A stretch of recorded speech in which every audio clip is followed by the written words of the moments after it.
Hi, Mike Maynard here. Can you believe we are halfway through January already? I mean, like New Year's seems ages ago and it was less than 2 weeks ago. Imagine all those people that made New Year's resolutions, perhaps you're one of them. I want to change this, I want to change that. And did you know that only 8% of people actually stick with their New Year's resolution? 8%, such a small number.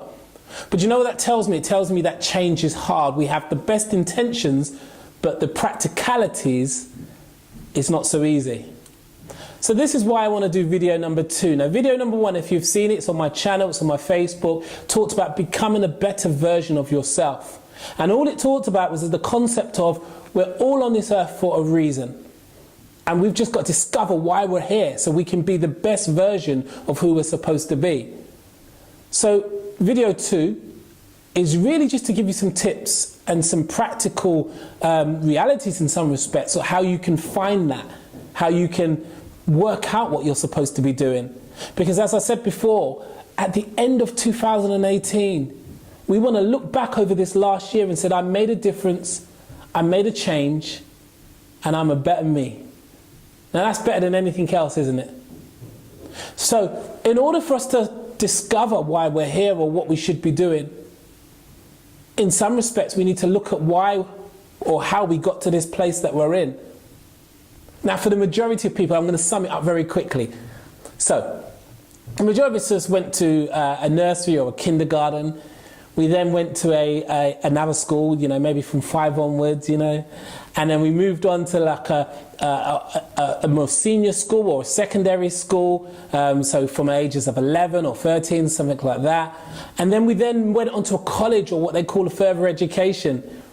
And somewhere in that process, somebody might have said, oh, do you know what, you're really good at that? Or we looked at that and said, that pays really well. Or we looked at somebody else and they're doing really well, so I want to do what they want to do. And so we chose our occupation, or we chose what we fill our time with based on someone else. Some of us, it's based on our background. So we were either told we couldn't do certain things, or because our family maybe did something, we kind of followed in their footsteps. Either way, we've all ended up in a particular place for various different reasons. And sometimes it's important to challenge why you are, or why you are where you are. Because how did you get there? Now that's worth stopping and thinking about, isn't it? Is it because there was a sense of reason behind it, or did other people kind of steer you in that direction?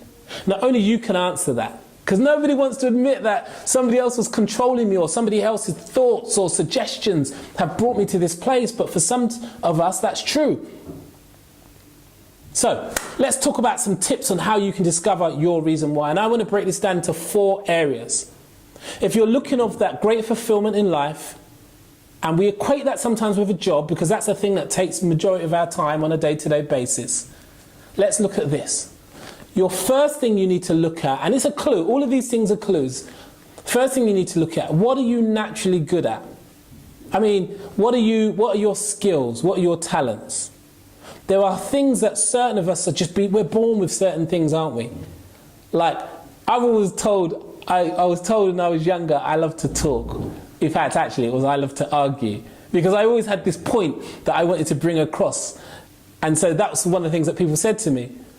But as I grew up, I honed that skill, and I honed my communication skills. So what are your skills? What things are you naturally good at? What things are, you know, you don't even have to try that hard. You're just good. And there's no shame in admitting it. That's one of your clues. And if you can't think of things, because I do appreciate a lot of people, when you say to them, what are you good at? In fact, I did this as an exercise. I did this exercise in a class about 2 months ago. And I said to everyone, right, put down your positives and your negatives and tell me I want to know your strengths. Tell me what you're good at. And you know, people could list a whole load of weaknesses, but they struggle with their strengths. And maybe 2 or 3 strengths at the most. Now come on, like we're stronger than that, you know. If we was to really look at ourselves, and perhaps this is where you ask your friends, your families, those around you, and say, what am I good at? And don't hide in the corner, like just be bold, just own it, you know. And see what they say about you. You may be surprised. And the good thing is asking those who have known you for a long time, what things have I always been good at? What have I always been naturally able to do? You know, some people are naturally able to run quicker than other people. Some people have got the talent for it. You know, some people can sing, other people can't. Some people try to sing, and I'm not saying you can't train, but some people just got that gift. You know what I'm saying? So what is it that you're naturally good at? That's the first thing you need to look at. Second thing you've got to think about is, go back to a time when you had a dream. And I'm not talking about when you was asleep, but I'm talking about something in your heart that just would niggle you all the time. You know, I sometimes say to people that if I could give you any job or any occupation in the world, what would it be? What would you do? And most times people think, oh, you know, they think of, is it a fireman, lorry driver, singer, what, do you know what I mean? People come up with all sorts of stuff. But what I love is when they pause and they kind of look up and they access the creative part of their brain, and then they smile. And often it's the thing that they smile about, the thing that kind of still in the heart somewhere. You know, it's been buried by all the responsibilities of life and adulthood. So they've decided, well, actually, I can't do that now. I need to pay the bills. I need to do this. I need to do that. That is a clue to what you're meant to be doing. That's a clue. So look at a dream, look at something that maybe you always thought of doing. And in fact, if you look at, there are so many, this is not just me, you've heard this message all over. I'm just going to kind of reignite it at the beginning of this year. There are so many people that will tell you about living that you're a purpose-filled or a reason-filled life. You know, because it has so much power and so much fulfillment to it. So think about a dream that you had. Think about something that you always wanted to do, and maybe circumstances didn't allow it. But that's a clue. So, number one, as I said, was look at your gifts, your talents, things that you're naturally good at. Number two, look at a dream, something, and you'd be surprised the amount of times that the gifts and talents you have and how they're related to their dreams. In other words, you had a dream to do that, and lo and behold, you're equipped in some way to do that thing. Maybe not on the grand scheme, but you had enough of a gift that could have been nurtured. So those two things go hand in hand.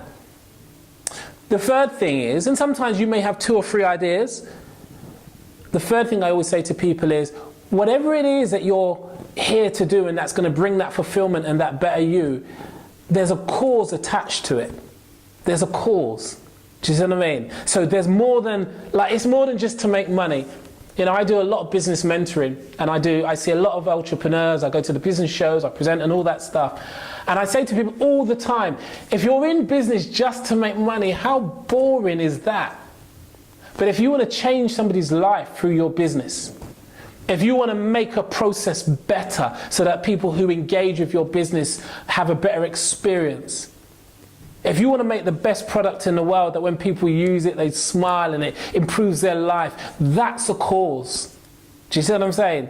If you're a carpenter and you think, actually, I want to make things that people can enjoy and they can sit on or they can use, that's a cause. You know, I want to improve other people's lives through my financial knowledge. I want to help people obtain financial freedom. That's a cause. What I'm doing right now is based on a cause. Do you know, many years ago, I did some work at an organisation, and whilst I was in that organisation, somebody else came and they was working on a temporary basis. And one of the things I realised is, whilst sitting there, they were earning, I think it was about 4 times more than I was, and we were doing the same job. And I remember thinking to myself, something's not right here. They're earning all of that, and I'm earning this. And I made that switch. And it's a very simple analogy, but when I made that switch and I thought, actually, I want to earn what they earn and I want to surpass it, I realised there are so many people in this world who put up with what they've been given. They live in a house based on what the bank has told them that they can have, or based on what their wages has depicted to them. And so they are so bound by the system that we're in. And for me, I just think to myself, hold on, if that person who came and earned next to more than me, and I just then asked them, I said, what did you do? And I followed them, I think people can follow me. And so I started on this crusade to kind of take people's hobbies and monetize it in the best way that they can earn maximum amount just by something that they love. just by something that they never think they were that good at, but all of a sudden there's a business in there. And it's not as simple as that. Obviously you've got to do your research and all the rest of it. But that's my cause. My cause is to liberate you from earning 30 grand to 300 grand. From a difference of feeling under the cosh to freedom. And it doesn't always have to be a business, but it's around that level of growth. Seeing you get from A to B and enjoying the ride. So that's my cause. So whatever your purpose is or your reason why, there's a cause attached to it. The last thing that you want to think of, and this is also attached to your gifts. So number 4 is, who needs me? And I know that sounds a bit, self-conceited or whatever, but think about it. Based on your gifts, based on your talents, based on what you're naturally good at, based on what you like to do, based on where you have a passion, who needs that? What group of people in this world need what you have? What group of people in this world whose life would be improved by you being fully yourself, you displaying all of yourself? What group of people will it make a difference to? So in one of my workshops, what I actually said to people was, understand who needs you, and then understand how best to serve them. And that's another clue. So what I'm saying is, if you're naturally good at finance with numbers, and you become an accountant or you become a financial planner, your cause are people who are maybe financially illiterate. Those who are the people that need you. Or perhaps people who don't know how to manage their budget. Or people who want to be more efficient. But I guarantee there are a set of people in this world who need what you have. And I said this in the last video. They are, remember the puzzle analogy? The analogy was that we are all one big puzzle and we need to connect with each other. But unless you understand who needs you, how do you know who to connect with? I know there are people watching now. I get it all the time. I get people watching now who are not sure what they should be doing with their life. They've been studied, they've been to university, they've been to college, they've got a job, they might even be successful, but they're not fulfilled because they don't understand what it is truly that they should be doing or truly who they are. And that's why I'm here, because I know you need me. Do you understand? So you've got to understand with your cause, with your reason why, with your purpose, with your gifts, with your talents, with your skills, there are people that need you. And your job for 2018 is to find those people who need you and show them what you got. So, this is video 2. I hope it's given you an inkling. Remember the question, if you could do any job in 5 years, if in 5 years you could do any job in the world, what would it be? Taking away all limitations, taking away your education, take away money and all the rest of it. What would it be? That thing that makes you look up and smile and be creative with it, that's a massive clue. So on video 3, I'm going to look at how you can transition. So once you find that thing, how do you plan? How do you transition from where you are to where you want to get to? Now for many people that's the biggest thing. They may be excellent at drawing, but what do I do with it? And that's what I'm going to talk about in the next video, how to make that transition. I hope you've got something from this video. 2018 is a year of impact. It's a year where we make a difference in each other's lives. I hope I've made a difference in your life. I will see you soon. My details are on the screen if you want to, if you want me to send a video to you directly or whichever, or if you just want to tell me I found it, I'm happy, I'm moving on, whatever, just drop me a note. My name is Mike Maynard. I'll catch you soon. See you later.